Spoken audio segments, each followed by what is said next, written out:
312 with none other than Miss Mitzi Purdue, co-author of How to Be Up and Down Times by you, Mark Victor Hansen. And there we are. And our buddy Preston. It's Purdue, Preston Lease, How to Be Up and Down Times, which will be in the description and sticky in the top comment. I read it earlier this year when I had on Preston Weeks, and the one thing that actually I did mention, I'm not even lying, the one thing I did mention the other day to someone was how in that book you guys talked about the idea of compartmentalizing issues, to-do lists, to all sorts of things. You're getting in a fight with your spouse, but in 5 minutes you have a big podcast. Take your brain and you go, putting that in this drawer, I will address this afterwards, or I'll address this in the morning. Right now I need to open the podcast drawer. I need to sit up straight, turn the lights on, plug the microphone in, and do this. And that's something that has actually helped me enormously. I'm so glad, because Tommy, darling, you're going to need it right now, because I'm going to do to you something that I'm going to guess that no podcast guest has ever done to you before. Oh no. I really am. So brace. And here's what's going to happen. Okay. Get a deep breath, because this is addressed not only to you, Tommy, but to our audience. I'm going to hijack your whole podcast. Oh no. Yes. Finally happened. No, it's happening. It's happening right now, because my intention is to ask you questions, because I have a little hunch that people who've been listening to you for a while, people have become fond of you. I certainly have, and I know others who have. I bet they'd like to know more about you, and that's what you're up against today. What are you going to do about it? I guess I'm going to walk. I want to give you some advice. Roll with it. Just deal with it. Okay. All right. I will not edit out anything. I can honestly say I didn't know this was coming, and we had joked about doing it or talked about doing this way off in the future. But the future is now, Tommy. But it's here. It's now. So what am I going to do? I'm going to walk. How about relax and enjoy it? I'm going to walk right into the fire like a man. So let's do this. Perfect. Okay. One of the things that I have a curiosity about, but I actually have a whole laundry list of things that I think your viewers would like to know about you. And let's start with one of the things that impresses me most about your podcast and keeps me coming back, except the times when I hijack it, is how do you seem to have an extraordinary range of interests and ability to draw from your own knowledge, like analogies and observations that I just don't understand how somebody your age can do it. Now, if you were my age, but you're not, you're 30. So what kind of background do you have? I know it's like pre-med, but how do you happen to have such a big knowledge of history, for example, or politics, or let's even go with human nature? You're on. Okay. All right. Yeah. Nope. Okay. So well, pre-med at UGA, to be specific, a biology degree. And if I guess I'm going to be doing an example to explain the example.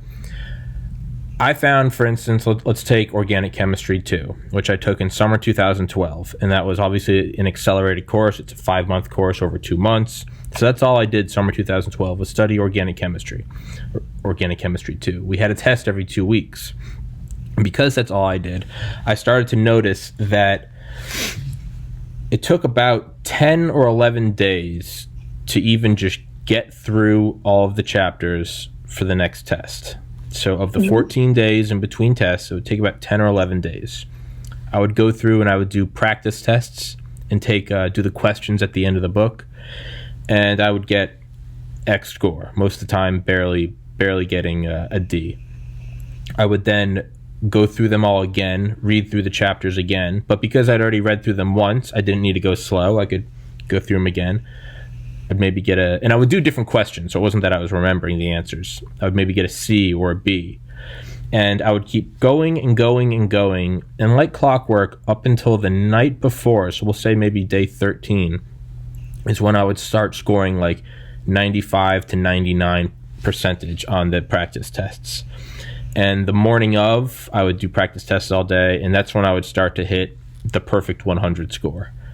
And I found that you just have to it's not enough to just look at the questions you're getting wrong and then go back and sort of spot touch those. I found by going through the whole thing again and again and again and again, you start to pick up on these big pictures and interactions that you can really only reach at the end. And I found that with the MCAT. They said you should study for about 2 months on the MCAT. I studied for 9. I memorized over 500 equations, and I personally made about 1,000 PowerPoints. And my practice test scores from September 2012 to when I started to May 30th, 2013 when I took it, it's actually the same percentage of time for about 9 months. So for about 8.5 of those months, my test scores were about a 30 to a 31. And on the MCAT, that's about 60th percentile. In the last week, my score started to go to 32, 33, getting up into that, 80th, 90th percentile. Day of, took the test, I scored in the 95.6 percentile. But it's a pattern that I just trusted, that I knew if I just kept saturating the material, eventually the web of connection, if you zoom out far enough, like all the individual stars turn into the Milky Way. And I didn't do it. Yes, by the way, I'm going to interrupt because since I've hijacked your program, I get to interrupt. Yes, you have just given a perfect case example of how you can draw on analogies that wouldn't occur to somebody else. Bravo. Thank you. Now that I've interrupted, go back with your analogy about the individual stars form the pattern of Milky Way. If you just keep zooming out far enough. Now, if you started on, let's say, the Earth, you would zoom out from trees until all of a sudden it just looked like a mass, right? You would see forests. Well, we can say that maybe for all of my tests in college, I was doing forests. The MCAT was the Milky Way, where I just sort of trusted the plan that it would work. Try 17 times and you're still failing. Just keep zooming out. And it honestly, the MCAT was a different beast because it almost took a level of faith. It wasn't just work hard. It was like, this is going to work. I know it will. And it's what Terence McKenna said, the universe loves courage. If you go for what you love, the universe will pick you up. It won't grind you down. The whole secret, the whole shamanic dance under the waterfall, the alchemy of turning lead into gold, is diving into the abyss and discovering that it's a featherbed. And when I zoomed out, you see the Milky Way, that's the MCAT. And so I had this idea years ago that was like, So what is it? So let's take what's the core of that? You just have to keep studying. You can never stop. Well, how do you keep studying? Like this podcast, how do I keep doing an episode every day? I keep it simple. And I am answering your question. It takes a second to get to. You're answering perfectly. I love it. It takes a second to get to. Is I just kept it as simple as possible. Like I make my to-do list for tomorrow. I make it at the end of the day when I'm most tired. Because I know if I make a to-do list when I'm exhausted, then the rest of the day when I'm more awake, I'll be able to do it. You don't make a to-do list right when you wake up and have a coffee because you're like, let's take on the world. You make it when you're exhausted, maybe a little depressed, anxious, a little bit of that existential void kicking in. That's when you make your to-do list. So I decided after the MCAT, I was like, how do I keep this learning process going? And I ultimately decided not to go to medical school, but I was like, how do I keep this learning process going? Well, I keep it simple. And what is simple? Just learn what you want to learn. Guess the only way you can make this. So MCAT, so OChem 2 weeks, MCAT 9 months. I was like, what if I took 9 years? What if I took 9 decades? What could I accomplish? And my idea was, if I just tried to learn as much as I could, learn the most material about the most number of subjects, somewhere down the line, and it might take the rest of my life, I would be able to start to piece together, the universe, life, human geopolitical interactions, the rise of kingdoms, and so I kept it simple. And by keeping it simple, I don't set out plans and I don't look at, well, I've learned a lot about the Cold War, but maybe it's about time I dive into physics. I just keep it simple and what I'm interested in. And so what I do is I just keep audiobooks or YouTube documentaries going pretty much from the time I wake up to when I go to sleep. And about 99% is nonfiction. And I like to just suck in information. Maybe it's about, how Hitler had flatulence problems and had to walk his dog in the forest to fart alone. Or maybe it's about, Or maybe it's about Francis and Crick taking LSD and discovering the double helix DNA structure. Anything that interests you, and just absorb it all. But you remember it, and you can draw on it. Because I'm interested. If I set out to do it because I thought it was what I needed to learn, I would never learn it, and I would never remember it.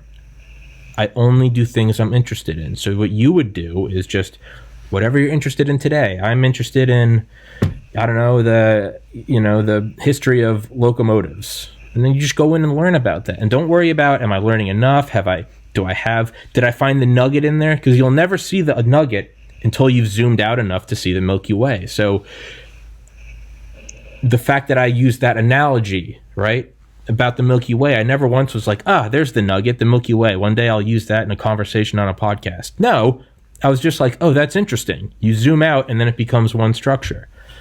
That was a very long answer to your question, but that's what it is just, I kind of, every day I turn the vacuum on the lowest setting of my brain, and I just sort of hoover up information.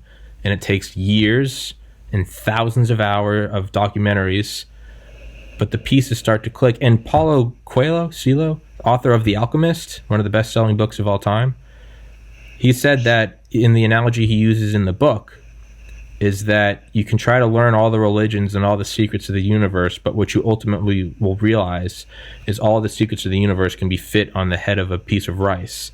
And that is what he was saying, is kind of what I've learned. Once you learn enough information, the patterns, and using examples of zooming out to the Milky Way, they all start to repeat themselves. So you don't have to learn about the Cold War and organic chemistry. You could learn a history of the construction of luxury violins. And I'm sure after enough years of studying that, you would start to be able to make astounding analogies between that and the writing of the Constitution.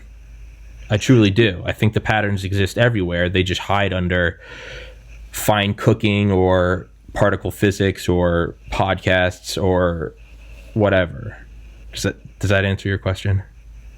Yes, but it also proves to me how right I was to hijack your show. Yes, because, well, here's why. Because I have a deep conviction, and if anybody wants to comment on my conviction in the comment section, please do. But I think for the most part, people tune in to you, in part because you got great guests, but I think even more that in a Joe Rogan-like way, they tune in for you. And so I simply made up my mind a few minutes ago that I would hijack your show in order to ask the questions that people who want to know more about you would like to know. Sure. And let's move to the next one. Okay. By the way, I have a mental kind of list of things that I'd like to know, but I don't have an actual list. But I'd love to know, like, what time do you get up? How much do you sleep? What do you do during a day? Is it all study, or where does exercise fit in? Where does friendship fit in? It's sleep schedule is it's between, I get into rhythms where it's always between like 8 a.m. and 11 a.m. And I get into rhythms where maybe for a month I wake up at 8, maybe for a month I wake up at 11. Right now I'm waking up a little earlier, and like I don't plan on it. It just kind of happens. Like last week I just had something, tried to get up earlier. Tomorrow I'm having on Dale Comstock, Delta Force guy again. And he can love him. He's the best. He can only do 10 a.m. though, because he's in Bali. So my 10 a.m. is his 10 p.m. So right now, no conscious effort. I'm just kind of, or there is conscious effort in that I kind of force myself to get up, but I didn't plan to get into this 8 a.m. sleep cycle now. And are you an 8-hour a night person or a 5-hour or? Yeah. So to answer that, so first part, 8 a.m. to 11 a.m. about there. I've found that if I actually like time it or use one of those watches, I sleep for about 7 hours and 20 minutes, plus or minus like 5 minutes. But there's a mental block that you can't lay down and give yourself 7 hours and 20 minutes, because then you're going to be laying there going, I got to fall asleep.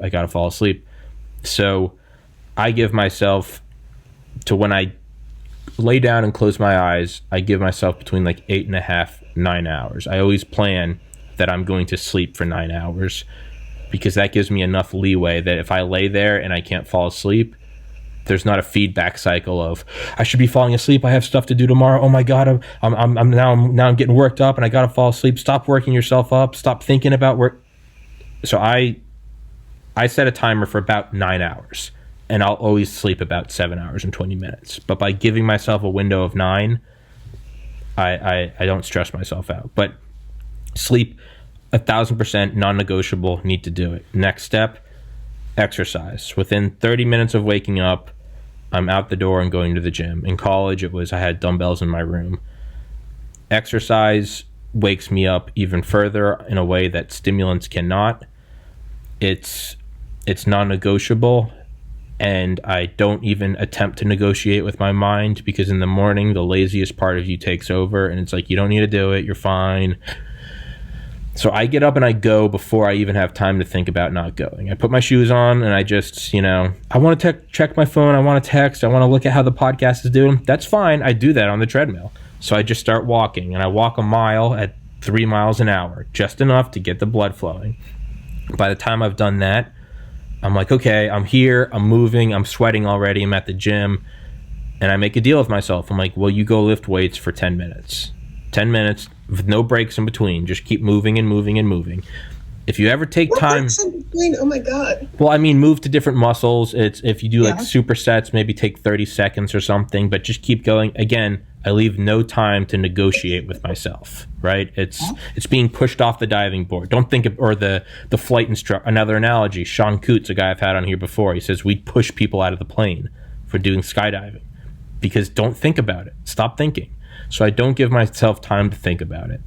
And by the time I realize how tired I am, the workout's over. So wake up, work. And how long do you spend on your workout? Hour? So it takes about 15 minutes to walk a slow mile, and then I do about 10 to 15 minutes of weight. So I'm walking in and then walking out of the gym in 30 minutes elapse. I keep it very short. And again, it's like learning. By keeping it super simple, if you wake up in bed and you're tired and you're just not having a good day, it's very easy to tell yourself, hey, can you go walk for 15 minutes? You can lie to yourself and you're like, let's go do 15. And the reality is you're Trojan horsing yourself. You're like, I got him. And then once you're on the treadmill, you're like, hey. Love it. Once you're on the treadmill, you're like, hey, can you give me 10 minutes of weights? And you can just fool yourself. And you're like, I'll go give you 10 minutes. And by the time you get going, you normally will do more. So it's this weird, almost like schizophrenic. You just have to like divide your mind and then just lie to it. And you're like, well, just go to the gym for a minute. We're fine, right? It's like the friend that's like, let's go get a beer. And you're like, fine. And next thing you know, you're 10 beers deep and it's 3 a.m. And it's that, you're like, how did he do it again? So I do that to myself every morning.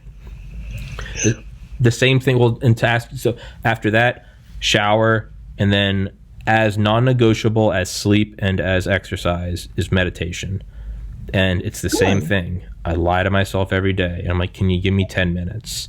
And you may wonder, why would you have to lie about meditation? Isn't that a peaceful, enjoyable thing?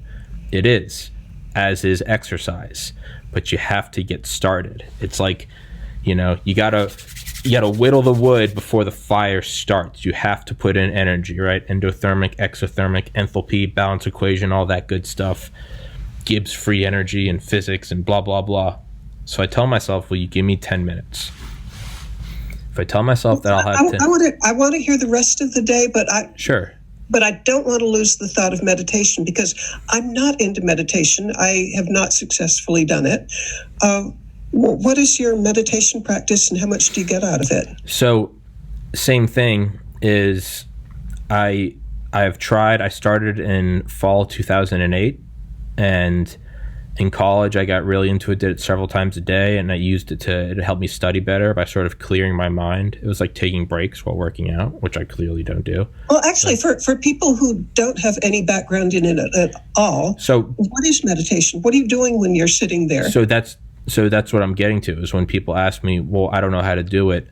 It's like if someone said, I don't even know how to pray. Sure, I mean, you can like recite prayers maybe that you learned in Catholic school, but you don't need to pray. You don't need you can just, God, him, her, whatever it is, please help me. You don't need anyone to tell you how to pray, right? It's the same. Yeah. So how do you do it? I sit there, and after years of trying different techniques, you need to focus on your breath, you need to focus on the universe, you need to focus on love, and eventually what I got the most out of was Alan Watts, who 1915 and 1973 said the best way to meditate is to do nothing. Because if you have muddy water, let's say you're playing in a creek as a kid and you have muddy water, the best, quickest way to make it clear is by not touching it. If you try to push the muddy, you're going to just draw more dirt from the bed of the river. The best way to clear muddy water is to not touch it, and it will settle on its own. So I sit there, I sit Indian style on my bed, I turn on some white noise, I have a bedside fan, close the door, put your phone on airplane mode, put it out of reach, and just sit there. And I close my eyes. If you're really tired, keep your eyes open. And it takes about 10 minutes of, you'll notice your thoughts of, okay, well, after this, I gotta go talk to Mitzi Perdue. And then, what are we gonna, slow your mind down. Okay. And then next thing you know, yeah, and I gotta do my laundry, and I gotta put up the curtains because I want the camera angle to be better. Oops, okay, my mind got going again. You stay still for a little longer, and then next thing you know is, well, I'm 30 years old already. What am I going to do? I got to have an income because slow it down. And it will, the gaps in between slowing down become more and more frequent, or the time drops to where it's almost like, what if instead of commercials while watching a movie, what if instead of commercials it was just a black screen and silence? And the movie is your internal thoughts. And the commercials it slows down and you realize, oh, I'm watching a movie. And then what if the commercials started happening more and more frequently? So it takes about 10 minutes of doing nothing, which is why you don't need to learn, is just doing nothing. Yeah. To where it almost stabilizes. It's like a plane reaching altitude and then going in autopilot. You stabilize. Mm-hmm. And the key is to lie to yourself and tell yourself you're only going to do 10 minutes. But if you can do 10, maybe sometimes 15, you enter that space to where, just like lying about going into the gym, once you do a couple sets and you're like, hey, my 10 minutes is up, once your muscles are pumped up and your blood's going and the music's playing right, you're going to be like, I'm going to do a couple more sets. I'm feeling it. That's what it is. You get to that 10-minute mark and all of a sudden it slows down. And it's another description I've heard about is, when the laundry machine's on or the heater's on and you didn't even really know it was on, you don't know it's on until all of a sudden it cuts off. Yeah, sure. And you're like, oh, whoa, it's silent. That's what that moment is. 10 to 15 minutes, your internal mind all but starts to shut off. And it's just silence and it's peace. And if you stay in that area, well, then it's an infinity. Maybe you want to address, I lost a sibling to suicide. Maybe I want to, hey, is that stuff still bothering me? No? Okay. You're worried about turning the podcast into an income. Well, my mind slows down enough that it's like, hey, stick with it. It's going to work. I should really call that person. Life's too short to hold a grudge. Or sometimes it's not even any earthly stuff. Sometimes it's, I exist right now in reality. Like I am. And you start to dive into these mental trips that psychedelics can't hold a candle to. And you go in and it's just peace and your mind clears and you look at simple things. You start to see the long-term pattern of what you're doing, building a podcast. You start to see it as, I'm constructing a skyscraper. And today, don't worry about the 100th floor. Today, I just want you to can you put down 10 more bricks? Okay. And instead of it being this, I'll never complete it, when you're in a meditative state, you see the big picture and you go, oh, okay, just do 10 more because it's going to be great. So what that 10 minutes, 10, 15 minutes helps me do, and then if I get into it, maybe I'll stay for 15 more minutes, rarely go over a half hour. A few times in my life, I've gone for like 3 hours. You just fall into it. As soon as I end that meditation, so now I've woken up, now I've exercised, showered, shaved, put on clean clothes, meditate. As soon as I exit that meditation state, I walk in here and I do a podcast. So now I'm only doing one, let's say, sometimes I do more, but let's say I'm putting out a podcast a day. Well, how would you build up a podcast? You would prime yourself to where you're rested, you've exercised, and you are now in this state of peace and gratitude and thankfulness. You come on, camera's on. You are the person that just did a warm-up mile, and now the Super Bowl starts, and you're ready to go Tom Brady and just start hitting passes. You come on and you give it an hour, 45 minutes, whatever, of your A game. Your mind is clear. You're awake. Now you're tapping into that stuff that you've been studying for 7 years, 10 years about the Secretary, Curtis LeMay and Thomas Powers at Strategic Air Command and Offutt Air Force Base and the Arctic Caps and Admiral Byrd in Antarctica and Mitzi Perdue and a podcast and a 4K camera and the gradual increase of the accelerating returns of working hard and 4D picturing things while you're meditating and what you're building to, and it just comes out in this. And by the time it starts to die down, let's wrap it up, folks. That was a great podcast. Thanks for being here. We'll be back tomorrow. And then as soon as I'm finished with that, I normally kind of just drool and I get on something simple like Facebook, and I kind of just let my brain take a minute. And then I have the rest of the day. Let's say you have to go to work, do whatever. So what do you do for the rest of the day? Because that's only a couple hours that we've covered. Let's say it was an hour to work. My energy. Yeah, you have a lot. Kind of take, let yourself clear up a little bit. The rest of the day, what I do is I passively put on information in the background. Audiobook, documentary. And a rule I have with myself is that I never force myself to rewind anything. So let's say you're listening to a book and then you realize you're I haven't even been paying attention for 10 minutes. So you rewind it and you're okay. And then it's kind of like meditation. Another 10 minutes goes by, you're I'm still not paying, when you read a book and you have to keep going back. Yeah. That makes it work, and that makes it difficult, and that makes you less likely to keep doing it. So what I do is I just let it go on passively in the background, and it just plays, and every once in a while I'll pick up on something interesting, and I just let it play. And sometimes I'm hooked and I pay attention to every second and every word for the duration of the book. Sometimes it comes in and out. What are you doing while you're listening? All sorts of stuff. Maybe you're walking, maybe you're sorting laundry. Walking, laundry, cleaning, grocery store, driving, put in headphones, do whatever, editing the videos, emailing new guests, just put it, and if I don't have anything else to do, I'll do something I'll pull up solitaire on my phone, or I play video games, but I mute. Are you telling me that you can do solitaire and listen to a book on tape? Well, that's the thing, is because you're not consciously listening. You're letting it play like you would music. Do you absorb anything when you're not focused on it? So yeah, I do. And what it is it's almost like your brain kind of splits and you have a secretary. And when something interesting comes up, it's sort of pay attention. And you're oh, that's so cool. I never knew about the nuclear submarines in the Gulf of wherever in Soviet Russia. And then when it's almost something that's not valuable, your brain almost knows it for you, and it's you don't have to pay attention. This part's not important, right? Like a movie theater, you can go to the bathroom. You're not missing anything. And then what happens is when you find a jewel like that, Operation Ivy Bells, putting American nuclear subs in this Gulf in Soviet Russia, where we literally parked on the seabed in a Gulf. They said they were so close, if they had come out and swam to the surface, they said you probably could have thrown a football and hit Soviet soil. But when I learn something like that, I'll take that and I'll try to almost like a file. I'll click on that. So I learn about that. I will now go into YouTube and try to find documentaries specifically about Operation Ivy Bells. Now, to use an example, I learned about that in the book Blind Man's Bluff, all about nuclear submarines. I just played it on the background. Of that entire thing, there were some interesting things, but the thing that stuck out was Operation Ivy Bells.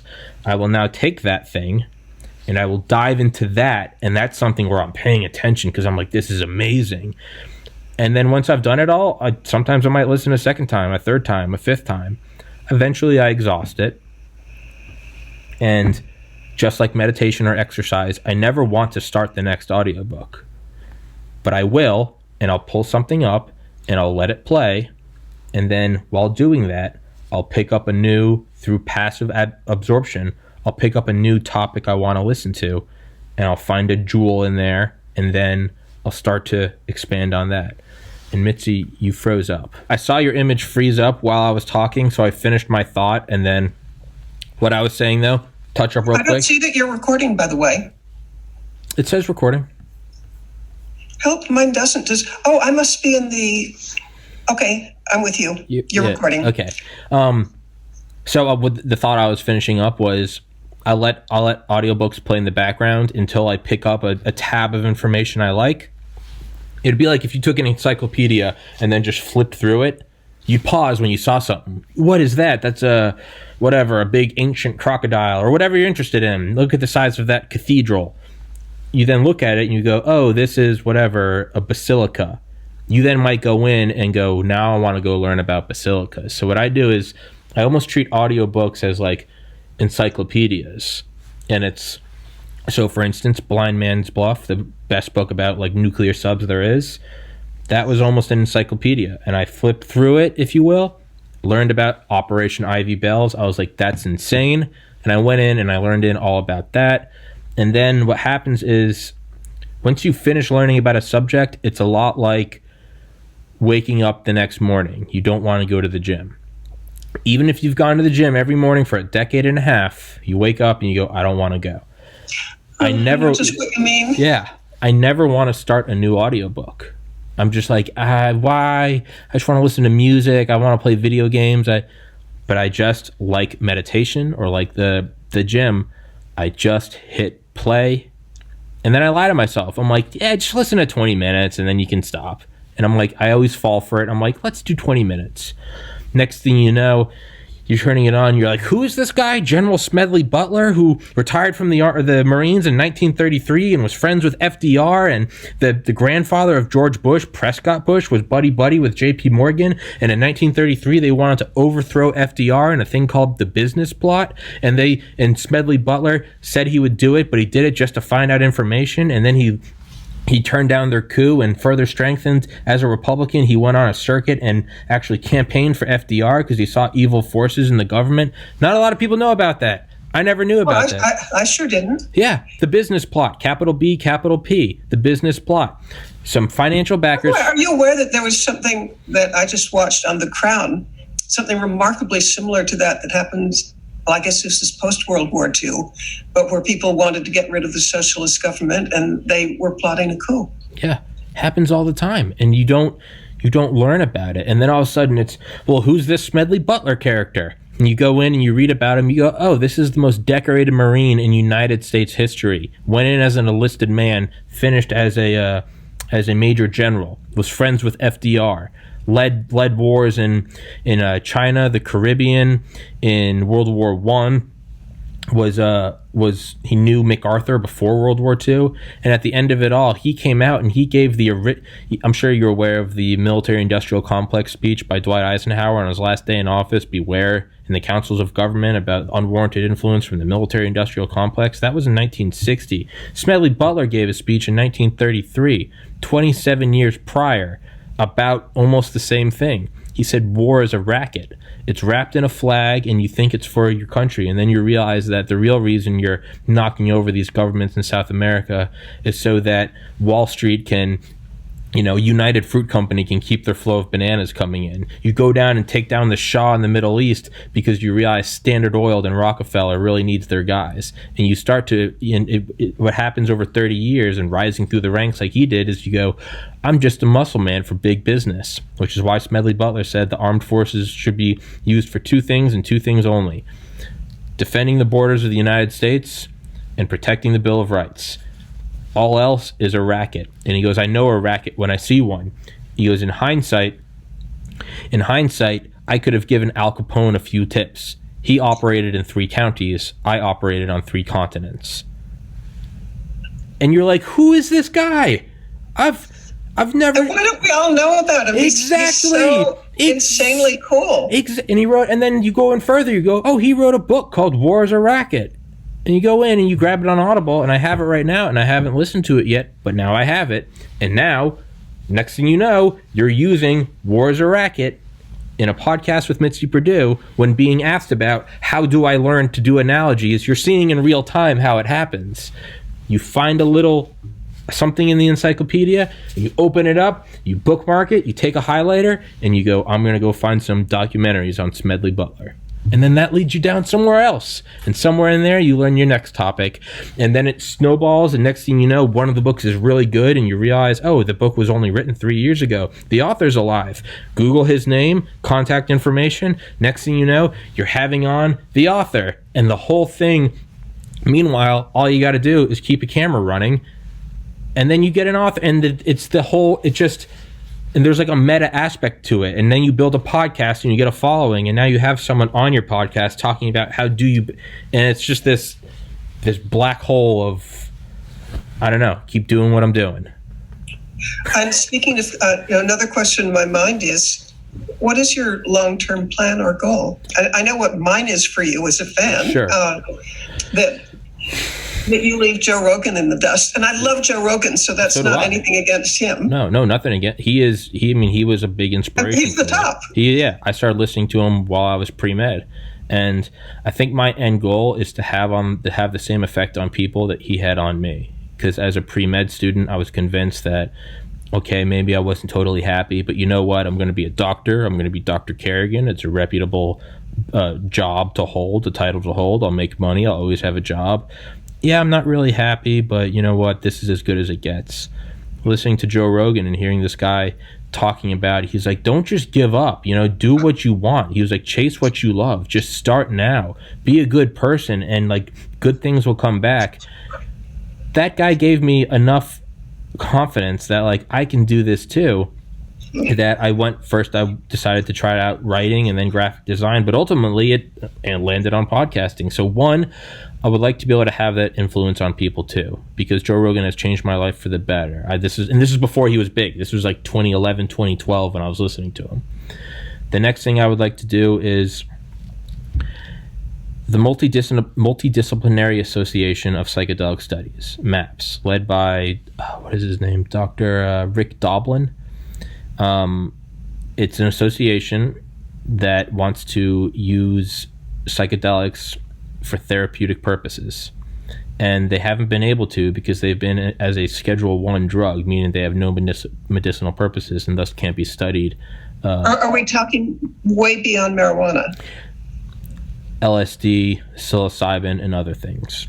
And to everyone that I say this to, they all kind of, because they ask, what's the purpose of this podcast? And they start to roll their eyes. Well, no. When you realize that like heroin recovery centers have like a 95% recidivism rate, but then Ibogaine, Ibogaine treatment centers have like a 95% success rate, or with PTSD, soldiers coming back from Iraq and Afghanistan, and they saw their friends get blown up and covered in their brain matter, and they come back and their wife was cheating on them, and they're like, why am I even still alive? And all this trauma, and I don't want to go into it. But then they come into these like clinical settings with a doctor and maybe someone else important in their life, maybe someone else that fought with them, maybe their dad, whatever, and they take MDMA, Molly, ecstasy. The overwhelming feelings of love and forgiveness allow them to deal with that trauma, and then they often don't need another session for another year to 2 years, and these people, their lives completely change. And it's alcohol addiction, cigarettes, rape. They can solve these things that most pharmaceuticals couldn't do in even like a botched study where the numbers are or smudged. They can't come close to these things. Are like nuclear weapons, whereas like Zoloft or Wellbutrin, these things, great for what they are more like muskets. And these things have just been demonized since the 60s. They've just been, don't touch it, you'll grow your hair out and you'll run across the country in a Volkswagen Bug chasing the Beatles, which I don't think sounds that bad. But they're finding these things do have real world, and not just for, woo, we're all love. I mean, guys that come back from war, these hardened guys who 22 veterans commit suicide a day. Clearly, we haven't figured it out. And not just them, but it doesn't just need to be veterans. It can be anyone that went through something. But tell me about an organization like the VA, which I admire I mean, the doctors that I know there, I just admire, including my niece, admire to the outer limit. Do they have closed minds, or what's going on? No. And that's not to crap on the VA or any medical institution. They are using the tools at hand, and they're doing the best they can. But I mean, why aren't the tools available to them? Why don't they know about this? Because it's been illegal for 50 plus years, and a lot of people look at it once and they see that it's Schedule 1, whereas heroin is Schedule 2, not as dangerous, and they go, "Oh, it's pure evil. Why are we even touching it? I get it. So they go, it's more so you're a doctor, you're studying nonstop, and this thing pops up, and you're like, you haven't slept in 3 days, and you're like, I got to go study for my boards. I don't have time to look at the use of LSD in soldiers. I need to study about the femur, right? Right. They're doing their best with what they have. I don't think it's really their responsibility to know. But they're slowly making, and it's been chipping away at the bureaucratic system and limits on it. And it's been slow, but if you look back over 20 years, they're gaining momentum and speed. Dr. Eben Alexander, who I've had on here twice now, and who's coming back on in February, author of Proof of Heaven and Living in a Mindful Universe, who is a neurosurgeon at Harvard. I've certainly read his book and recommended it to others. Amazing. I mentioned this at the end of the last podcast, and he knows all about it. He's like, that's what we're going to talk about on the next podcast is MAPS, the Multidisciplinary Association for Psychedelic Studies. As someone that's lost a sibling to suicide, as someone that's dealt with those feelings myself, as I'm sure most of us have, I don't want to study it. I don't want to be a physician in the research lab. That's not my passion. I want to talk about it and help normalize it for people that I bring it up to, and they're like, what do you talk, like we're doing now, like I've done on several podcasts before, where people ask me, what's your end goal of this? I want to help normalize it to as many people as possible in hopes that it accelerates it. And number two, just like Elon Musk says about why he's amassing all this wealth, and he's recently, as of 2 days ago, the wealthiest man in the world, shout out Elon Musk, who my favorite quote of all time is from him, I'd rather be optimistic and wrong than be pessimistic and right. He says that he's amassing all this wealth so that he can help privately fund SpaceX to get us to Mars so that humanity can't be wiped out by an asteroid. I want to amass a disgusting amount of wealth. Sure, it'll be fun to own a Bentley one day, I hope. I do want some creature comforts. But what I really want is I just want to make the biggest donation ever to MAPS. I don't want them to have to rely on federal funding, because it's not a government agency.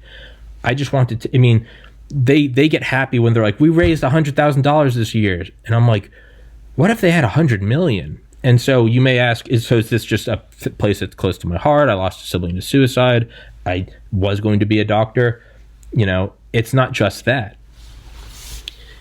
If you can change things on a ground level of helping people with the beast of all beasts, we are in the dark ages of mental health. We are doing the equivalent of putting leeches on skin. If we can fix things at a base level, what is the ripple effect? How many families don't lose a veteran dad to suicide? And then how many families now don't have a kid that grows up and gets into trouble because he didn't have a father figure? How many communities or just friendships, social circles? I lost my brother, but a lot of friends lost John, their friend. What are the ripple effects of that? And not only that, is when this becomes a mode of helping people, it's rising and rising and rising and rising. What happens when all of a sudden the person that's helped with mental health, what happens when they're not a me or a John? What happens when it's a Steve Jobs or an Elon Musk? Oh yeah. And all of a sudden you get someone with $100 billion in the bank, and they have this enlightening experience. And unlike me, where I come out of it and I go, let's be nicer to people, what if they come out of it and go, let's solve world hunger? So it's MAPS is like gasoline. And most of us, it's just we're soaking it up, but nothing's really happening. All it needs to do is run over one person that is a match. And then that can change the world. And a podcast can do that. But that's we have something of a time limit. I sure. have one other Yeah. Oh yeah. We've already gone over the time limit. I'm sorry. Yeah, but it's worth it. I'm sorry. I didn't even realize it. I didn't even realize that. I'm sorry. I went 10 minutes over. But sorry, to answer your question, end goal, raise a lot of wealth to do that. It doesn't even need to be a podcast. You could be a stockbroker. You could own land. It's the end goal is wealth, psychedelic studies, hopefully. And it doesn't even need to change the world. Maybe you just help people that are suicidal, which to me, that's still good. You know, I'm very involved in human trafficking. Oh, I'm not going to mention what I'm involved in. No, you are. You're in. No, don't say it. Let's just say HT. Okay. And people who've heard me before, I think, would know what that's about. It has the word human, and then I'm going to have some other words in between, and then the word trafficking, and then the algorithms won't pick us up. Yeah. But I've noticed that you have an awful lot more viewers and responses to you than YouTube seems to mention. What gives? And don't mention the HT thing because I was on with you once, and just in seconds we had like 5,000 people. Mm-hmm. The next time when we mentioned the HT thing, okay, I'll repeat what happened.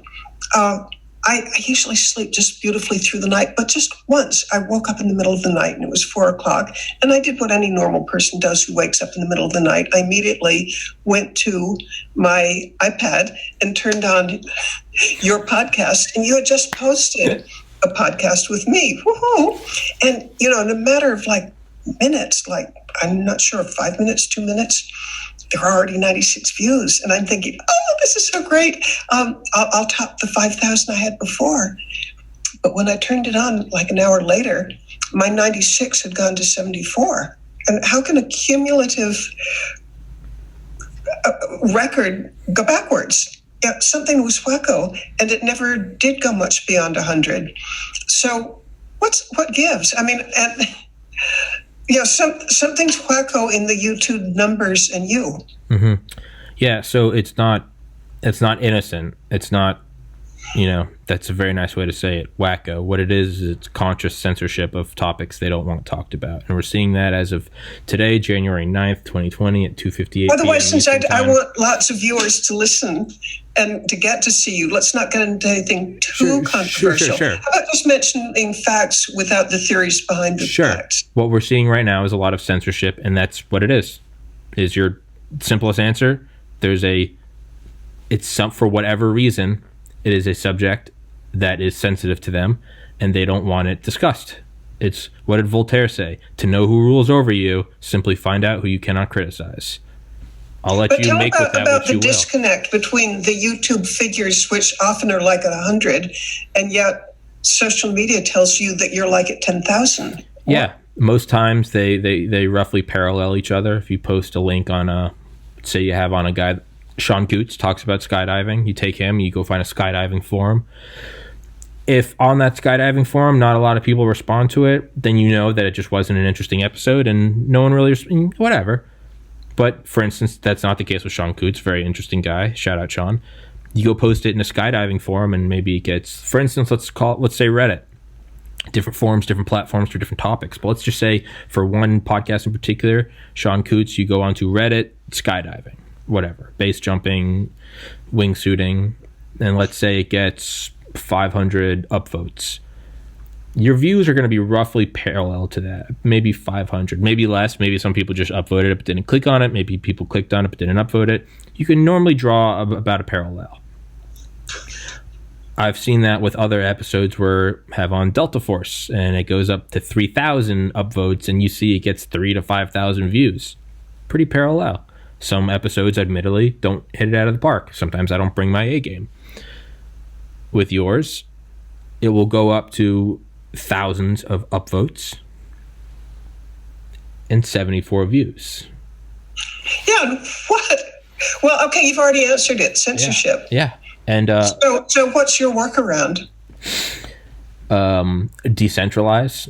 Put it on BitChute, BITCHUTE, and Rumble, RUMBLE, two alternative video platforms. There's also one called band.video. Well, what is my workaround? Point is you put it on other platforms.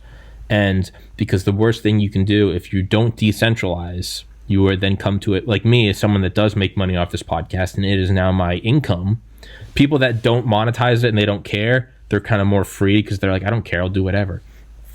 Some people they're like, this is my income, I have a family, and I don't fault them. It's easy for me to point fingers, but I don't fault them. They self-censor. They take it down. They avoid that topic. They edit it out. Let's not touch that. We'll stop doing live episodes, and I'll edit that out. My workaround is decentralize and 2 big middle fingers, and I will keep talking about it, because self-censorship is Joseph Goebbels sheds a tear with happiness. You're censoring yourself. I don't even need to do it for you. That's my workaround, is get a bigger flag and turn up the volume. I see there's no honor in self-censorship.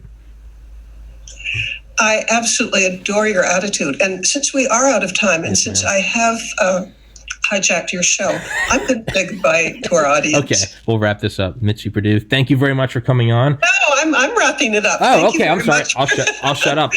For coming to this podcast, and I hope you really enjoyed learning more about your host, whom you're here for because you adore him. So can I sign off? Okay. May I'll I sign off of no, may I sign off of your podcast? Yes, you may sign off. Yeah, it was a real pleasure having you on, Tommy. Thanks, Mitzi. I would love for you to have me back on sometime, and I hope your channel grows, and I think it's doing great things. Okay, bye everybody, and I love you all. I love you all more. I love you, Mitzi. Bye-bye. Bye.